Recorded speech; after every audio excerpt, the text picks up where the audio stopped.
Hello. നമ്മുടെ നാട്ടിലും വീട്ടിലുമൊക്കെ ഈ വായു രോഗികളുടെ എണ്ണം അടിക്കടി കൂടിക്കൊണ്ടിരിക്കുകയാണ്.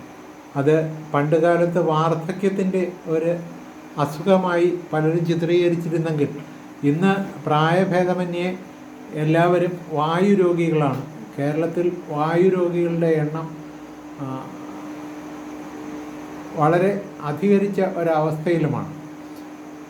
ഈ വായു രോഗത്തിൻ്റെ പിന്നിലുള്ള യാഥാർത്ഥ്യത്തെ പലരും അഡ്രസ്സ് ചെയ്യാനായിട്ട് താല്പര്യം കാണിക്കാത്തതാണ് ഈ വായു രോഗികൾക്ക് വിനയായി മാറുന്നത്. നമ്മുടെ വാ മുതൽ മലദ്വാരം വരെ നീളുന്ന അലിമെൻ്ററി കനാൽ, അല്ലെങ്കിൽ ആമാശയ വ്യൂഹം, ഇത് നമ്മുടെ വാ മുതൽ ഏനസ് വരെ നമ്മളുമായിട്ട് സഹവസിച്ച് സമരസപ്പെട്ട് ജീവിക്കുന്ന കോടാനുകോടി അണുക്കളുണ്ട് എന്ന് പറഞ്ഞാൽ പലരും ഡെറ്റോളോ ലോഷനോ ഒക്കെ എടുത്ത് കുടിക്കുന്ന ഒരു ശുചിത്വ ബോധമുള്ള വ്യക്തികളാണ് നമ്മൾ. ഇത്തരുണത്തിൽ മനസ്സിലാക്കാനുള്ളത്, നമ്മുടെ ആമാശയത്തിൻ്റെ മാത്രം കഴിവും മിടുക്കും ഒന്നും കൊണ്ടല്ല നമ്മുടെ ദഹനം പൂർണ്ണമായി നടന്നു വരുന്നത് എന്നുള്ളതാണ് യാഥാർത്ഥ്യം. ഒമിനീറിലുള്ള ടയലിൻ എന്ന് പറയുന്ന രാസാഗ്നി നമ്മുടെ ശരീരത്തിലെ ഏറ്റവും ദുർബലമായ ഒരു രാസാഗ്നിയാണ് ഒമിനീറിലെ ടയലിൻ. പക്ഷേ ഈ ടയലിനുമായിട്ട് നന്നായിട്ട് മിക്സ് ചെയ്ത് മാത്രമേ ഫുഡ് ഇറങ്ങിപ്പോകാവൂ. എങ്കിൽ മാത്രമേ മറ്റെല്ലാ സ്ഥലങ്ങളിലും, ഈവൻ ആമാശയത്തിൽ ഹൈഡ്രോക്ലോറിക് ആസിഡിൻ്റെ സാന്നിധ്യം വരെ ദഹനരസത്തിലുണ്ട്. ഇതുപോലും പ്രോപ്പറായിട്ട് ടൈം ബൗണ്ടഡായിട്ട് സമയബന്ധിതമായിട്ട് ക്രിയ നടന്നു പോകണമെങ്കിൽ, അതായത് ഒരു 2 മണിക്കൂർ ഫുഡ് തങ്ങേണ്ട ഒരു സ്ഥലത്ത് അതിലധികം സമയം ഫുഡ് തങ്ങിക്കഴിഞ്ഞാൽ അവിടെ പിന്നെ ഡൈജഷനോ അസിമുലേഷനോ, അതായത് ദഹനമോ ആഗീരണമോ അല്ല നടക്കുന്നത്. അവിടെ പ്യൂട്രിഫിക്കേഷൻ, അഴുകൽ, ചീയൽ ആണ് നടക്കുന്നത്. അപ്പോൾ ഇത്തരം ഒരവസ്ഥാവിശേഷം ഉണ്ടായിക്കഴിഞ്ഞാൽ പിന്നെ ഉപകാരപ്രദമായ ബാക്ടീരിയകൾക്ക് അവിടെ പ്രസക്തിയില്ല. അവ അവിടെ നശിച്ചു പോകും. പകരം ആ സ്പേസിൽ ഉപദ്രവകാരിയായ മൈക്രോബുകൾ ആവാസം ഉറപ്പിക്കുകയും ചെയ്യും. ഇത്തരത്തിൽ ഫെർമെൻറ്റ് ചെയ്യപ്പെടുന്ന ഫുഡ് ബൾജിങ് ഉണ്ടാക്കും. ആ ബൾജിങ്ങിനെയാണ് നമ്മൾ ഈ വായു എന്ന ആദ്യകാലങ്ങളിൽ പറയുന്നത്. നിരന്തരമുണ്ടാകുന്ന ഈ വായു രോഗം ക്രമേണ ഈ അടിതെറ്റിയ ആമാശയത്തിൽ അസിഡിറ്റി കൂടിയിട്ട് അത് അൾസറാക്കി മാറ്റും. ഈ അൾസർ വ്രണങ്ങൾ ഹീൽ ചെയ്യപ്പെടാതെ നിത്യവും ഇങ്ങനെ പോയി കഴിഞ്ഞാൽ അത് ക്രമേണ അർബുദവുമാകും. ഇത്തരുണത്തിൽ നമ്മുടെ നാട്ടിൽ ഈ ഗ്യാസ്ട്രിക് അൾസർ, പെപ്റ്റിക് അൾസർ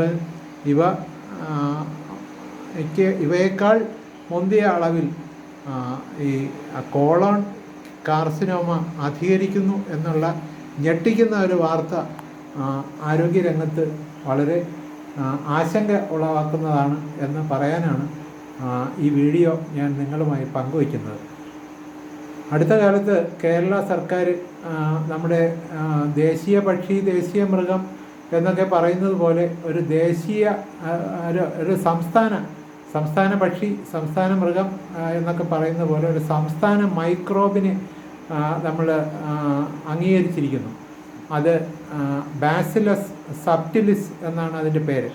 ഇത്തരത്തിൽ ഒരു മൈക്രോബിനെ പോലും നമ്മൾ സംസ്ഥാന പദവി കൊടുത്ത് ആദരിക്കുന്നതിൻ്റെ പിന്നിൽ ഇത്തരം ഒരു അവബോധം ആൾക്കാരുടെ ഇടയിൽ ഉണ്ടാക്കാൻ ആയിട്ടാണ്. അപ്പോൾ നമ്മുടെ ആഹാരത്തിൽ നാര് അടങ്ങിയ ഭക്ഷണം കഴിച്ചാൽ മാത്രമേ ഇത്തരം ബെനിഫിഷ്യറി മൈക്രോബുകളുടെ കോളനി അവിടെ നിലനിൽക്കത്തുള്ളൂ. ഈ സൂപ്പർ റിഫൈൻഡ് ആയിട്ടുള്ള ഈ ഫൈബർ പൂർണ്ണമായും ഒഴിവാക്കിയിട്ടുള്ള ആഹാരം നിത്യവും ശീലിച്ചാൽ, നടപ്പിലാക്കിയാൽ ഈ ഫെർമെൻറ്റിംഗ് ടൈപ്പ് ഓഫ് ഹാംഫുൾ മൈക്രോബ് അവിടെ കുടിയേറും.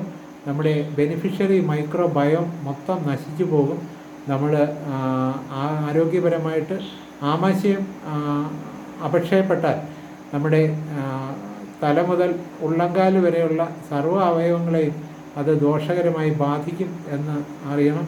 ഇത് ആധുനിക വൈദ്യശാസ്ത്രം പല പരീക്ഷണ നിരീക്ഷണങ്ങൾ വഴി ബോധ്യം വരികയും നടപ്പിലാക്കാൻ ശ്രമിക്കുകയും ഒക്കെ ചെയ്യുന്നതാണ്.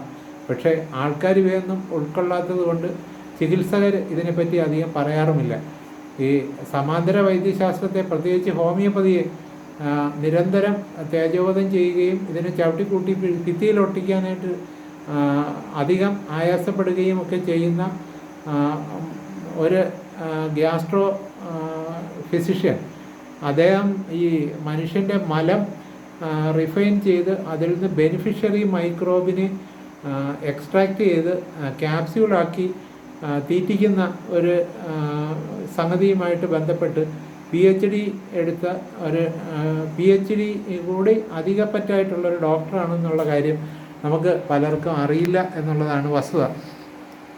അപ്പോൾ നമ്മൾ ഈ തൊട്ടതിനും പിടിച്ചതിനുമൊക്കെ ആൻറ്റിബയോട്ടിക് കഴിക്കുമ്പോൾ ആദ്യം നശിച്ചു പോകുന്നത് ഈ ബെനിഫിഷ്യറി ആയിട്ടുള്ള മൈക്രോബാണ്. ഇത്തരം ബെനിഫിഷ്യറി മൈക്രോബിൻ്റെ കോളനി ഇല്ലാതാകുമ്പോൾ നമുക്ക് നഷ്ടപ്പെട്ടു പോകുന്നത് സ്ഥായിയായ നമ്മുടെ ആരോഗ്യമാണ്.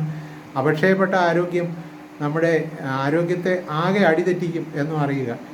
ICUവിലും CCUവിലും ഒക്കെ കിടക്കുന്ന രോഗിക്ക് പൊടിയരിക്കഞ്ഞി മിക്സിയിലടിച്ച് തേങ്ങാപ്പാൽ വളരെ കുറഞ്ഞ അളവിൽ ചേർത്ത് കൊടുക്കാനായിട്ട് കൊണ്ടുവരാൻ ഡോക്ടർ സപ്പോർട്ടിംഗ് സ്റ്റാഫും ഒക്കെ നിർദ്ദേശിക്കുന്നത് നമ്മുടെ സിരകൾ വഴി വേണ്ട മൂലകങ്ങളും ലവണങ്ങളും ഒക്കെ എത്തിക്കുമ്പോഴും ഇത്തരം മൈക്രോബുകൾ പട്ടിണി കിടന്ന് ചത്തുപോകാതിരിക്കാൻ കൂടിയാണ് എന്ന വ്യംഗ്യ സന്ദേശം പറയുന്നവർക്ക് തന്നെ ബോധ്യമുണ്ടോ എന്നറിയില്ല.